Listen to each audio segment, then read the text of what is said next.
Hi everyone, it's Erin from the Provincial Farmhouse. Today I'm going to be creating a Christmas lantern. For my project, I'm going to be working on this little lantern here that I picked up from Kmart Australia for just $12. My first step was to begin to take it apart. Now this lantern actually lights up, but you do have to remove screws from the bottom to unscrew the stand that it's on so that you can access the battery pack, and also to get into the center part of the lantern. So I'm just taking everything apart and I'm going to be taking the lights out. I loved the shape of this piece, but I did not love what was inside, so I'm going to be taking that out. I'm also going to be removing the plastic inserts that are on the face of each side of the lantern, and I didn't love the crossover detail. I knew I wanted to add some decoupage paper, so I just used a craft knife to remove that.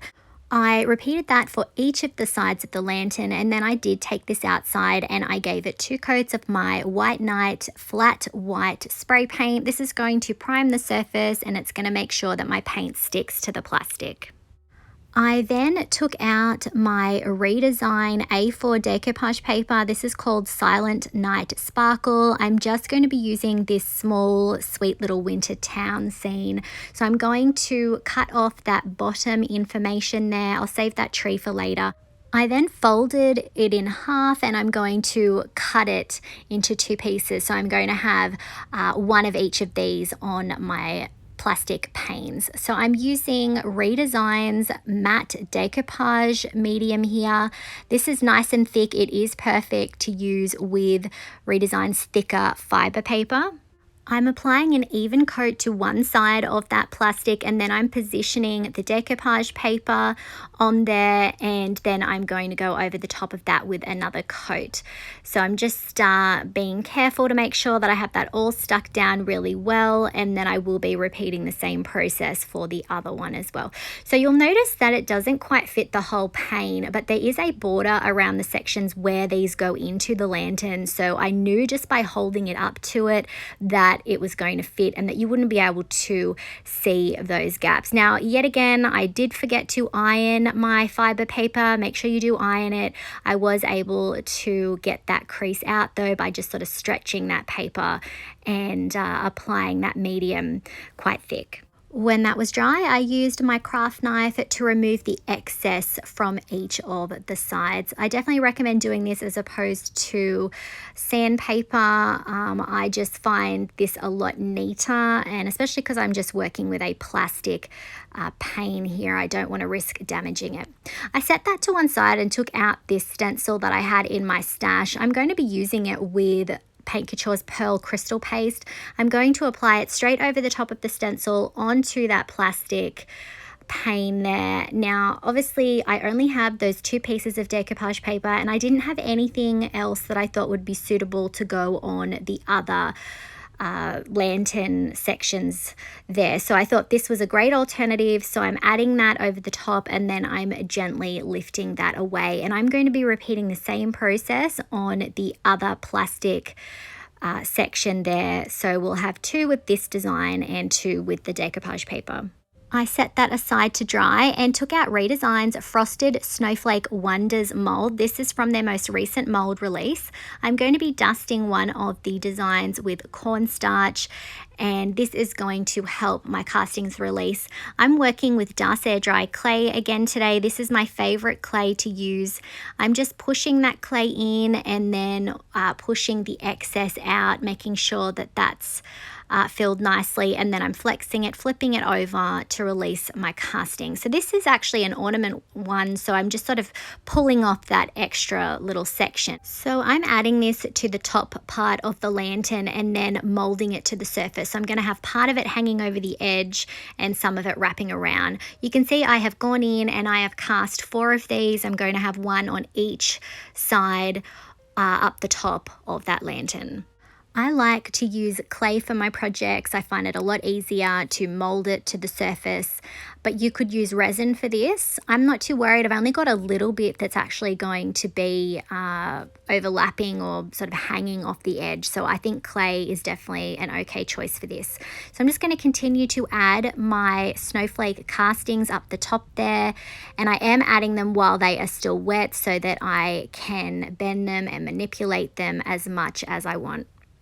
Next, I wanted to add something to the corners, so I'm using the same mold, but I'm going to dust one of the other snowflakes with cornstarch, and then I'm just sort of looking at the individual elements of the snowflakes. I'm going to do a partial casting here, and once I've taken it out, I'm then going to use my palette knife to pull off any of the excess pieces that I don't think I'm going to need. And then I'm going to be gently bending this so that it fits over the corner of the lantern. This is going to overlap a little bit, but I'm not worried about it breaking. So I'm going to be actually casting 4 of those, just like I did with the snowflakes. I'm adding some of my Sealy's Quickset wood glue to the back of it. And then I'm sort of lifting up those snowflake corners there so that I can slip that little piece that we just cast underneath.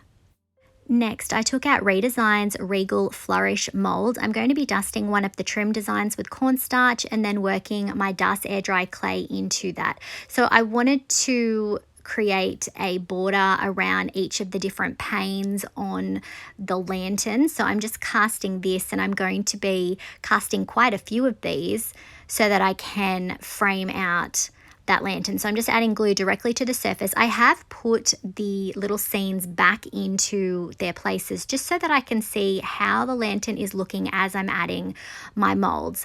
So I'm just working out how much room I've got there. I'm then going to cut that off on a little bit of an angle down the bottom, and then I'm going to cast another one to go on the right hand side, again trimming that off, and then I will add a smaller piece down the bottom. I decided not to add a top piece to completely frame it out. I wasn't sure exactly how much you'd even be able to see of that particular section. It turns out it was more than I thought, but there's a lot going on this lantern. I've got the snowflake elements hanging down from the top of the lantern, so I don't think that this was necessarily a bad choice to just leave the top part blank. So as you can see, I'm working my way around, adding the different border molds around each of the lantern sections there, and I did speed this up because it is a little bit tedious and repetitive, but I also did want you to see that I am just repeating that process for each side. Obviously you can use whatever trim mold you have. Moving on to the base, I decided that I would cast the same snowflake that we used on the top section of the lantern. So I'm going to be casting 2 of these because I want to create some sort of an ornate detail down the bottom, but that also ties in with the top. So I thought I'll just use the same thing. So I'm just going to flex that mold and flip it over. And then I'm actually going to be cutting it in half so that I can arrange it around the base of our lantern. So I'm just cutting that in half, and then I'm going to start gluing them in place. So I just ended up, as I said, casting 2 of them. And I think this is a really fun way to use your molds. Definitely try and think about all the different ways that you can adapt them to suit your project. So I'm just going to glue those all in place around the bottom. Once I had all of those pieces glued in place, I ended up casting another one of the exact same molds, and I'm going to be gluing this on the front section there in the center of the lantern. So I'm just gently gluing that and pressing that into place. There were quite a few little holes, so I'm just going to add some of my wood glue into those and work some more clay into them. This is a plastic piece, so I was trying to make it look less plastic by making sure that I have all of those little holes and pieces there fixed. As you can see, I've cast some more of the Regal Flourish trim there, and I'm going to be adding glue around the top above where we have those snowflake molds glued down, or the half snowflakes, and I'm going to be adding that trim there. So again, I am trying to tie the two different sections together to make it look a little bit more cohesive, and this also does tidy up how the snowflakes look down the bottom. I'm going to add a little bit more of the trim to the curve just above the snowflake as well. And then I did decide that I would add another one of those snowflakes to the back. So I'm just going to cut off some of the edges of the snowflake so that one on the back will be able to be glued down as well. So I really did have to think, well, this is probably something that can be viewed from all angles, so I have to make sure I remember to add detail to each side. So I'm going to glue that in place, and then I'm going to go in with my craft or my palette knife, and I'm going to cut off the excess so that they meet a little bit more smoothly in the center.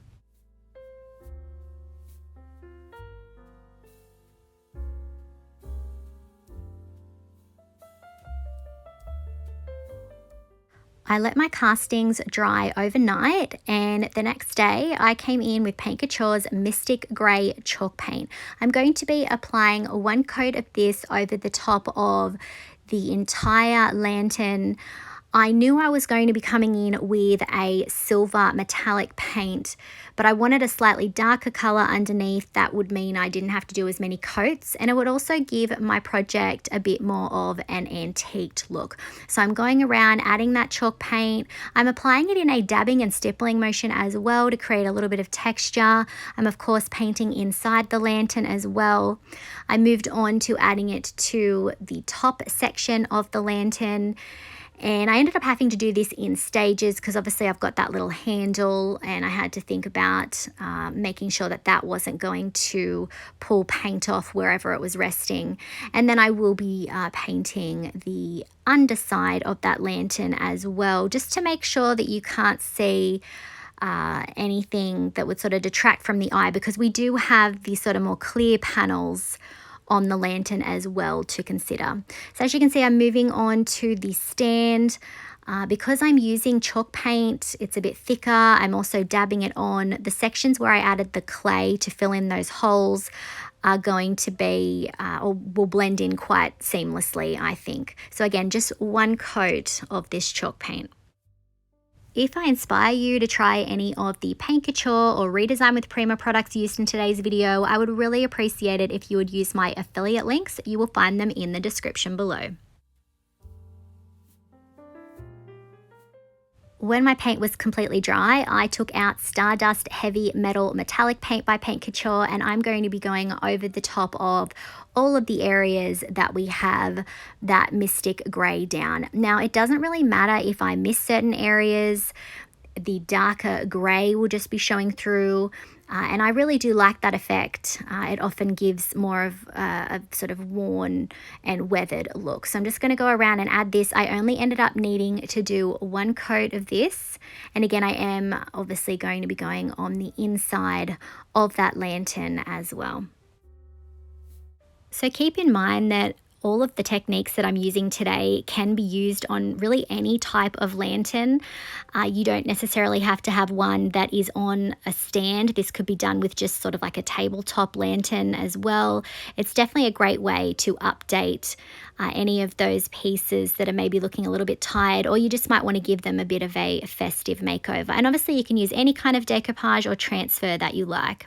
I'm moving over to the base now, and when I'm going over the top of the snowflakes, I am not going as far down into the lower points. I'm finding that just sort of having the grey peeking through is giving the snowflakes a little bit more definition. So I am using silver. I do love to use silver. It ties in with that winter wonderland sort of theme that I like to do, but you could definitely come in with any kind of color scheme that suits your decor more. You could go a bit more neutral and come in with maybe some cream colors, maybe some antiquing glaze. It really is a project that you can customize to suit your particular style.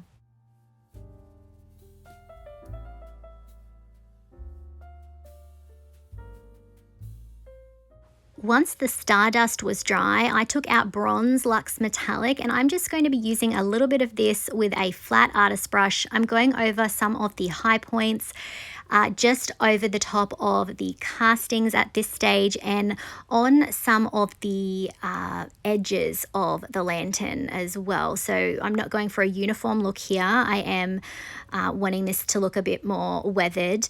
Anywhere that I go a bit heavy, I can use a wet wipe to pull it back, but I do really love this sort of two-toned look. I think it's a really lovely color combination, and I think it's quite subtle as well. It would be a little bit more bold if I went in with something a little bit more bright gold, I think. I'm repeating the same process on the stand, again just hitting some of those edges as well, and I'm not using much of that paint on my brush at all when I'm doing this. I set that to one side and took out saltwater pearl metallic paste. I decided that I would go in and lightly dab it over the top of the areas where I didn't have the stencil.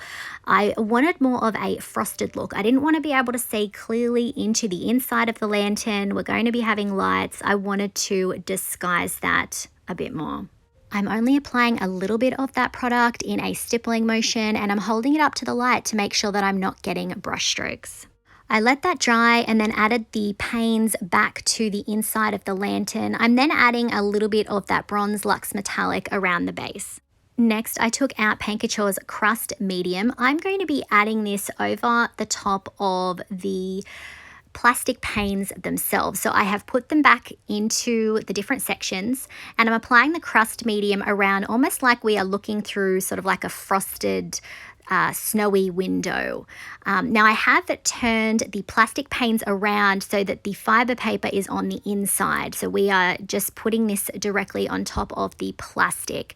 So that is the beauty of Redesign's fibre paper, is that they are double-sided, so you can use either side, and for a project like this I was able to flip it around and just be working with the plastic. So I'm just going to continue adding that around the inside section. I'm only going to be doing this on the sections that have the winter scene of the town. I'm not going to be adding it to the inside of the panes that just have the raised stencil. I thought this was just a really nice simple effect that gives it that beautiful winter wonderland feel, and I'm just adding a little bit, as you can see, and if I add too much I can wipe it back with a wet wipe.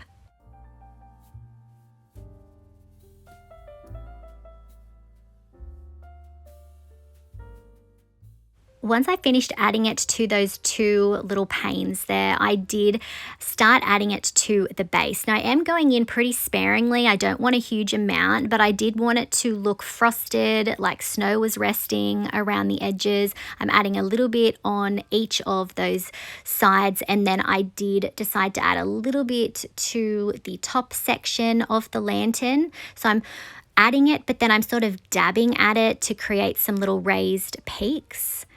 And I'm also going to add it on the upper portion of the lantern as well. As you can see here, I'm just running that over the edges. Again, going in really sparingly. And obviously, if this is not to your taste, you could definitely leave this step out. I did then decide to also go in just a little bit on the base of the lantern, having it in the section between our little snowflake border down the bottom and a little bit in some of those negative spaces there. I just wanted to tie the two sections together and really give this a frosted look. When that was dry, I took out Simply White chalk paint. I'm going to get some on my brush and then offload it onto a paper towel. I decided I wanted to go in and do a little bit of white dry brushing to tone down that bronze just a little bit and to also give those sections a little bit of a sort of frosted look. So I'm just very lightly going in and adding that over the top, and again I can use a wet wipe to pull it back if I add too much. Again, this step is optional. If you don't like a frosted look, you can leave it out.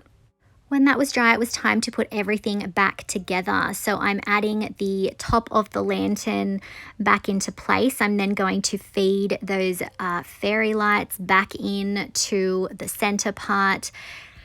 and then I'll position it back on the stand. I then decided that I would add a final little touch. I'm going to add this red velvet ribbon to the stand. I thought I'd bring in a little bit of red. I'm going to tie a knot and then a simple bow. This was a little bit tricky. I probably should have done this before I put the top of the lantern back on. So I'm going to tie a simple bow.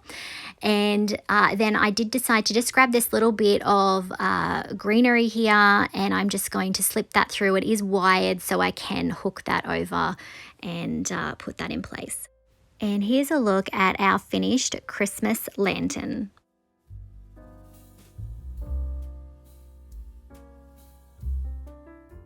This was such a fun project, and I'm really happy with how it turned out. Let me know what you think of this in the comments.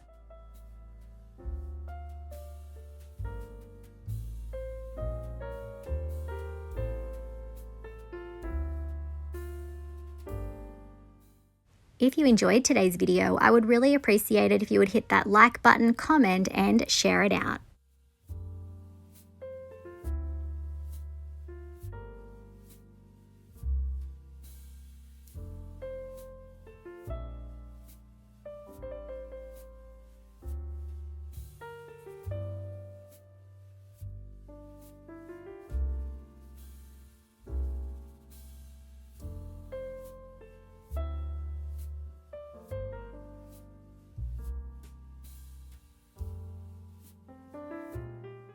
If you haven't already, I would love it if you would hit that subscribe button and the notification bell so that you don't miss out on any of our videos. You can find a full product list and my affiliate links in the description below.